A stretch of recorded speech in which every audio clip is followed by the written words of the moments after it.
میرے محترم سامعین کرام اور سرگرامی قدر عزیز و بزرگوں، بھائیوں اور دوستوں، ماہ ذوالحجہ کی آمد ہے۔ ذوالحجہ کا مہینہ اسلامی سال کا آخری مہینہ ہوتا ہے، لیکن یہ آخری مہینہ اپنے اندر بہت سے فضائل اور برکتیں رکھتا ہے۔ ذوالحجہ کے پہلے عشرے کے بارے میں قرآن و سنت میں جو ذکر آیا ہے، اس سے یہ اندازہ لگایا جا سکتا ہے کہ ماہ رمضان کے بعد پورے اسلامی سال میں سب سے زیادہ فضیلت والے دن اور سب سے زیادہ فضیلت والی راتیں ذوالحجہ کے پہلے عشرے کے دن اور اس عشرے کی راتیں ہیں۔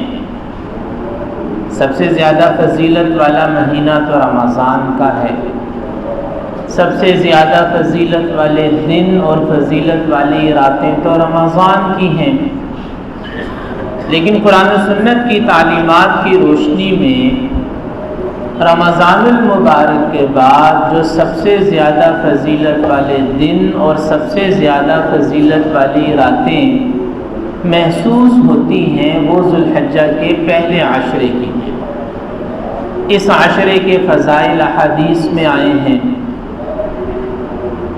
رسول اللہ صلی اللہ تعالی علیہ وسلم نے ایک مرتبہ ارشاد فرمایا، حضرت عبداللہ ابن عباس رضی اللہ تعالی عنہ راوی ہیں، رسول اللہ صلی اللہ علیہ وسلم نے فرمایا کہ ذوالحجہ کے پہلے عشرے میں انسان کی عبادت، انسان کے اعمال سے بڑھ کر اللہ کے نزدیک کوئی عمل محبوب نہیں ہو سکتا۔ صحابہ کرام رضی اللہ تعالیٰ عنہم نے سوال کیا کہ اللہ کے راستے میں جہاد سے بھی بڑھ کر؟ تو رسول اللہ صلی اللہ علیہ وسلم نے فرمایا، ہاں، اللہ کے راستے میں جہاد سے بھی بڑھ کر ذوالحجہ کے پہلے عشرے میں جو اعمال کیے جائیں وہ اللہ کے نزدیک زیادہ محبوب ہیں، الا یہ کہ ایک آدمی اپنی جان اور اپنے مال کے ساتھ اللہ کے راستے میں جہاد کرے اور کوئی چیز واپس لے کر نہ آئے، جان بھی اللہ کے راستے میں لوٹا دے، مال بھی اللہ کے راستے میں لوٹا دے، وہ اس سے آگے بڑھ سکتا ہے۔ اتنی فضیلت ہے ذوالحجہ کے پہلے عشرے میں عبادت کی۔ اور ایک حدیث میں رسول اللہ صلی اللہ علیہ وسلم کا یہ فرمان بھی ہمیں ملتا ہے کہ یہ جو پہلے 9 دن ہیں، یکم ذوالحجہ سے لے کر 9 ذوالحجہ تک، ان میں سے ہر دن کے روزوں کا ثواب 1 سال کے روزوں کے برابر ہے۔ اور جو 9 ذوالحجہ کا روزہ ہے، یوم عرفہ کا روزہ، اس کا ثواب تو اتنا ہے کہ 1 سال گزشتہ اور 1 سال آئندہ کے گناہوں کا کفارہ بن جاتا ہے۔ اور اسی حدیث میں یہ بھی آیا کہ ذوالحجہ کے پہلے عشرے کی راتوں میں عبادت کا ثواب شب قدر میں عبادت کے برابر ہے۔ یہ جو عشرہ شروع ہونے والا ہے، اس کی راتوں میں عبادت کا ثواب شب قدر میں عبادت کے برابر ہے۔ اور قرآن مجید میں ان راتوں کی قسم کھائی گئی ہے۔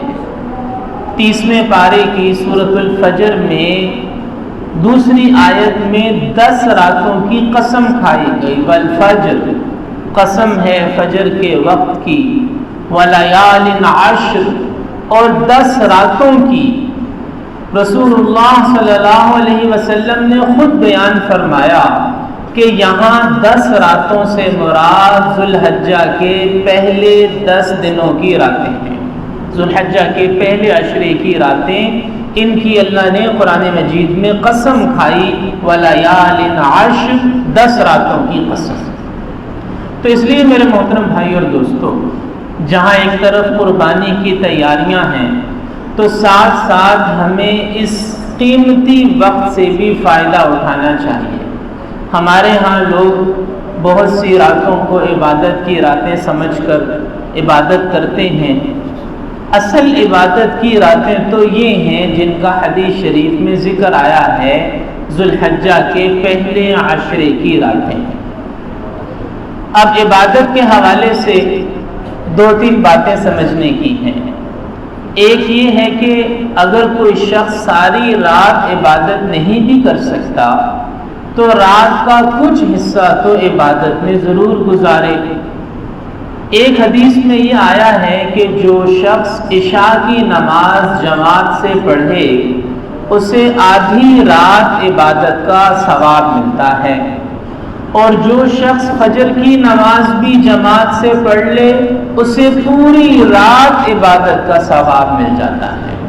تو اس لیے ہم یہ جو راتیں ہیں ذو الحجہ کے پہلے عشرے کی راتیں، ان میں کچھ نہ کچھ عبادت کا اہتمام کریں، کم از کم باجماعت نماز کی پابندی تو ہم ضرور کر لیں تاکہ ہمیں ان راتوں میں عبادت کا ثواب مل سکے۔ اور بعض اسلامی روایات سے یہ بھی معلوم ہوتا ہے کہ جو شخص باوضو ہو کر سوتا ہے، وضو کی حالت میں نیند کی آغوش میں چلا جائے، اسے بھی ساری رات عبادت کا ثواب ملتا ہے۔ تو اس لیے باوضو ہو کے سونا، باجماعت نماز کا اہتمام کرنا اور کچھ نہ کچھ ذکر و تسبیحات کرتے رہنا۔ حضرت عبداللہ ابن عمر رضی اللہ تعالی عنہ سے بھی ذو الحجہ کے پہلے عشرے کی فضیلت منقول ہے۔ حدیث میں آیا، حضرت عبداللہ ابن عمر راوی ہیں کہ رسول اللہ صلی اللہ علیہ وسلم نے فرمایا کہ اس عشرے کی عبادات سے بڑھ کر اللہ کے نزدیک کوئی محبوب عمل نہیں ہے۔ پھر حضور صلی اللہ علیہ وسلم نے خود عمل بتایا۔ آپ نے فرمایا کہ اس عشرے میں کثرت سے لا الہ الا اللہ، اللہ اکبر، الحمدللہ پڑھا کرو۔ لا الہ الا اللہ، اللہ اکبر، الحمدللہ کثرت سے اس عشرے میں پڑھا کرو۔ اور تکبیرات تشریق کے بارے میں تو آپ جانتے ہیں کہ تکبیرات تشریق 9 ذو الحجہ سے لے کے 13 ذو الحجہ تک پڑھی جاتی ہیں، پڑھنا واجب ہے، لیکن اس کا یہ مطلب نہیں کہ آگے پیچھے پڑھ ہی نہیں سکتے۔ آپ یکم ذو الحجہ سے ہی تکبیرات تشریق کا معمول بنائیے، جہاں دوسرا ذکر و اذکار کرتے ہیں، دوسرے وظائف کرتے ہیں، تو یہ اتنے فضیلت والے کلمات ہیں، اللہ اکبر، اللہ اکبر، لا الہ الا اللہ، اللہ اکبر، اللہ اکبر وللہ الحمد۔ آپ یکم ذو الحجہ سے ہی ان کلمات کی پابندی کیجئے، یہ افضل ترین ذکر ہے اس عشرے میں کرنے کے لیے، اس عشرے کو عبادت والا عشرہ بنانے کے لیے۔ تو ایک تو پہلی بات تو یہ ہو گئی کہ ذو الحجہ کا مہینہ شروع ہونے والا ہے، اس مہینے کا پہلا عشرہ بہت فضیلت والا عشرہ ہے، ہر رات عبادت کی رات ہے، جس کو شب قدر کے ثواب کے برابر قرار دیا گیا۔ پہلے 9 دنوں میں سے ہر دن روزے کا دن ہے، جس کا ثواب 1 سال کے روزوں کے برابر قرار دیا گیا، اور 9 ذو الحجہ کے روزے کا ثواب 1 سال گزشتہ اور 1 سال آئندہ کے گناہوں کے کفارے کا سبب بتایا گیا۔ اور یہ انتہائی فضیلت والے دن ہیں، انتہائی فضیلت والی راتیں ہیں، جن کی قرآن مجید میں قسم کھائی گئی۔ ایک پہلی بات تو سمجھنے کی یہ ہے، اور دوسری بات یہ ہے کہ جب ذو الحجہ کا چاند نظر آ جائے، اس کے بعد سے لے کر قربانی کا جانور ذبح ہو جانے تک، اس شخص کے لیے جو قربانی کر رہا ہے، جس نے قربانی کی نیت کی ہے، اس کے لیے بال اور ناخن نہ کاٹنا، نہ تراشنا، یہ مستحب ہے، یہ مستحب ہے۔ یعنی پہلی بات تو یہ ہوئی کہ یہ عمل مستحب ہے، فرض، واجب یا لازم نہیں ہے، قربانی کے ہونے یا نہ ہونے سے اس کا کوئی تعلق نہیں ہے۔ ایک بات تو یہ ہے مستحب ہے، اور یہ حجاج کرام کے ساتھ مشابہت کے لیے ہے۔ اور دوسری بات یہ ہے کہ یہ اس شخص کے لیے ہے کہ جس نے قربانی کرنی ہے، جس نے قربانی نہیں کرنی اس کے لیے یہ حکم نہیں ہے، وہ اپنی خوشی سے کرنا چاہے تو کر سکتا ہے، حجاج کرام کے ساتھ مشابہت اختیار کر سکتا ہے۔ اور تیسری بات اس حوالے سے یہ ہے کہ اگر کسی شخص کا کوئی عذر ہے، بعض لوگوں کا کوئی عذر ہوتا ہے، تو اگر کسی کا عذر ہے اور اس نے عذر کی وجہ سے ناخن تراش لیے یا بال کٹوا لیے تو کوئی گناہ کی بات بھی اس میں نہیں ہے۔ تو یہ تین باتیں اس حوالے سے یاد رکھنی چاہیے۔ بہت سے لوگ یہ مسئلہ پوچھتے ہیں، یہ مسئلہ ہمیں پتہ ہونا چاہیے۔ یہ دو باتیں ہو گئیں، اور تیسری بات یہ ہے کہ قربانی کا جانور کیسے خریدنا چاہیے، قربانی کے جانور کی شرائط کیا ہیں، اجتماعی قربانی جو حصے والی قربانی ہوتی ہے اس کے حوالے سے بنیادی شرعی تعلیم کیا ہے، یہ ہمیں پتہ ہونا چاہیے۔ اس حوالے سے کچھ باتیں پہلے بھی عرض کی جا چکی ہیں، مزید کچھ باتیں آپ حضرات کی خدمت میں عرض کرتا ہوں۔ سب سے پہلے قربانی کے جانور کی جہاں تک بات ہے تو قربانی میں مویشی جانور کو ذبح کیا جاتا ہے۔ مویشی جانور سے مراد بکرا، بکری، بھیڑ، گائے، بیل، بھینس، اونٹ، اونٹنی وغیرہ، یہ مویشی جانور ہیں جن کی قربانی ہوتی ہے۔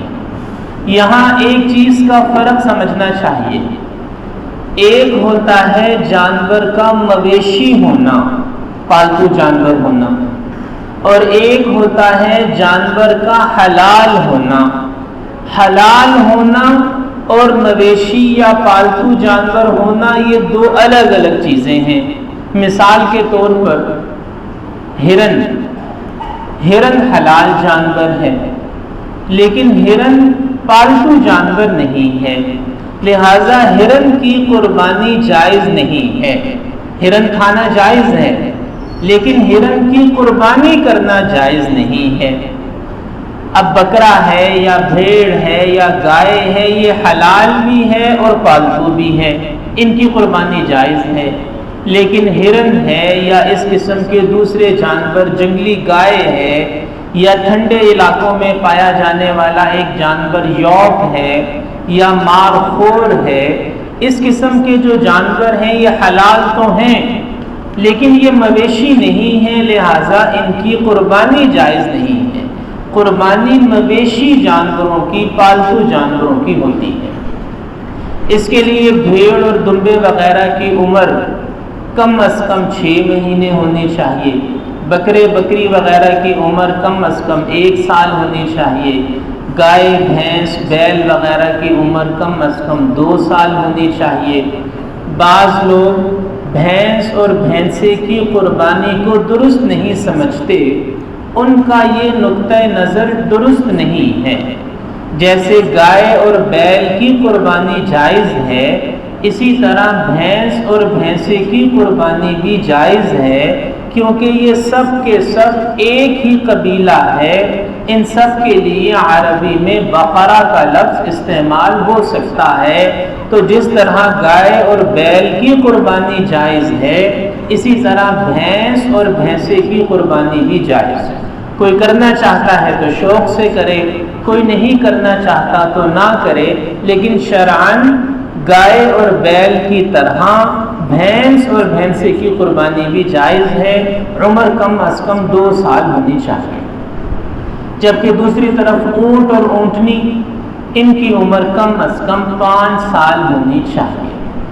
اب یہاں پر 2 باتیں ہیں سمجھنے کی۔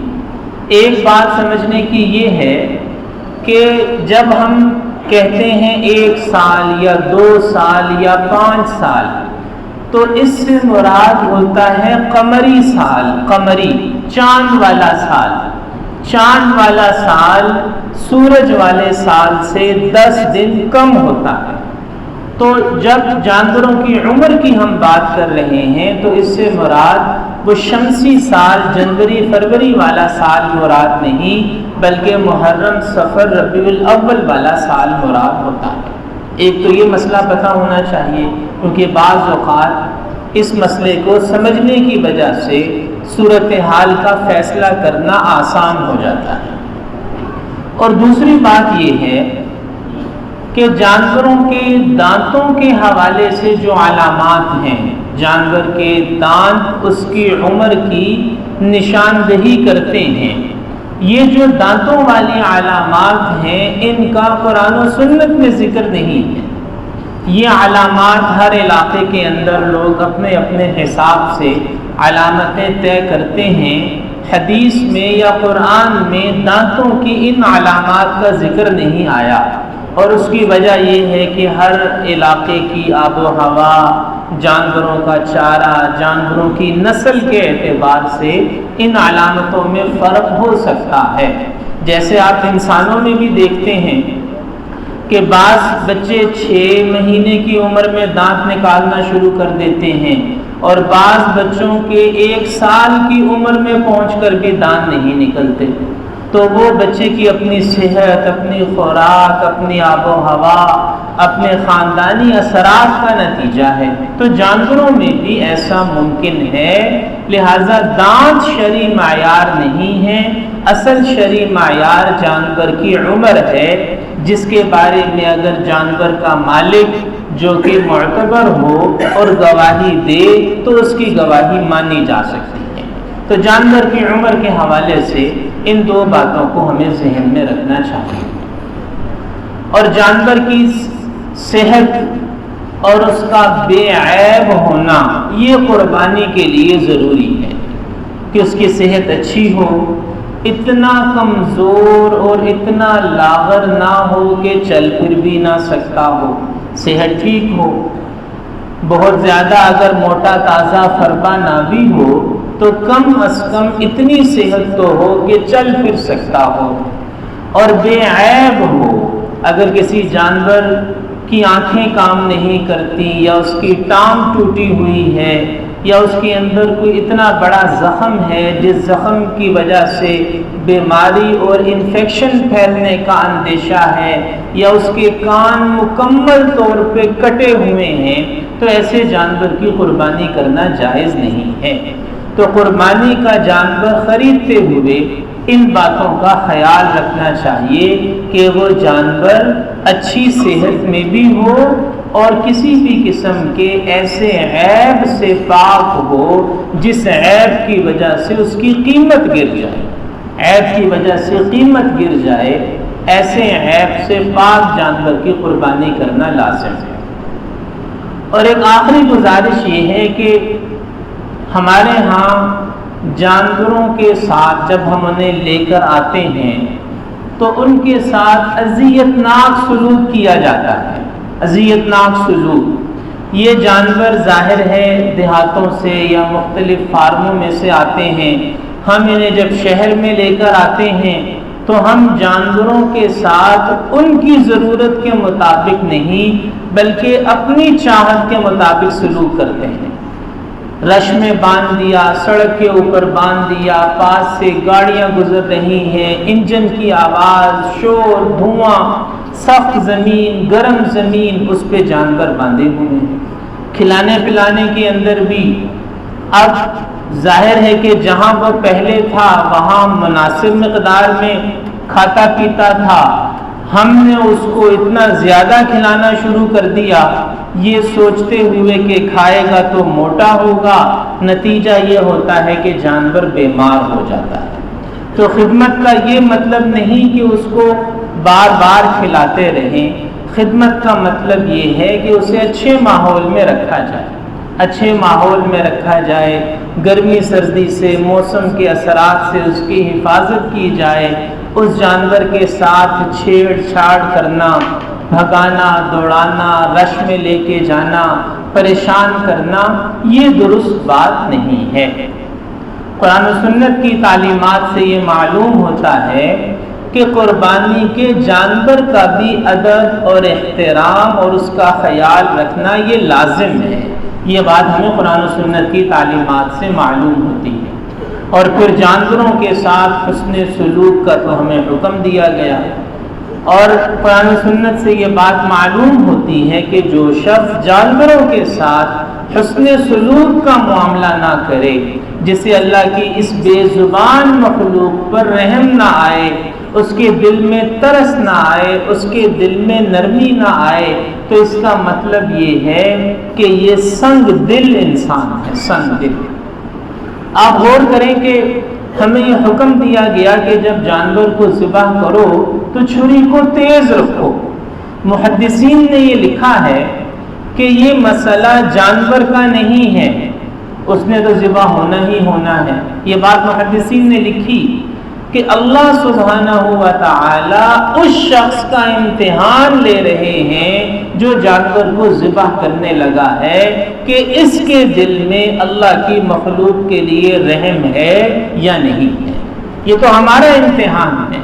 جانور بیچارے کا کیا ہے، وہ تو 2-4 دن کا مہمان ہے، بے زبان ہے، لیکن یہ اس کے مالک کا امتحان ہے، یہ انسان کا امتحان ہے کہ وہ اللہ کی اس بے زبان مخلوق کے ساتھ کیسا رویہ اختیار کرتا ہے، کیا سلوک کرتا ہے۔ تو یہ چند گزارشات ہیں، اللہ پاک سے دعا ہے کہ وہ ہمیں دین کو سمجھ کر اس پر عمل کی توفیق عطا فرمائے۔ وآخر دعوانا ان الحمد للہ رب العالمین۔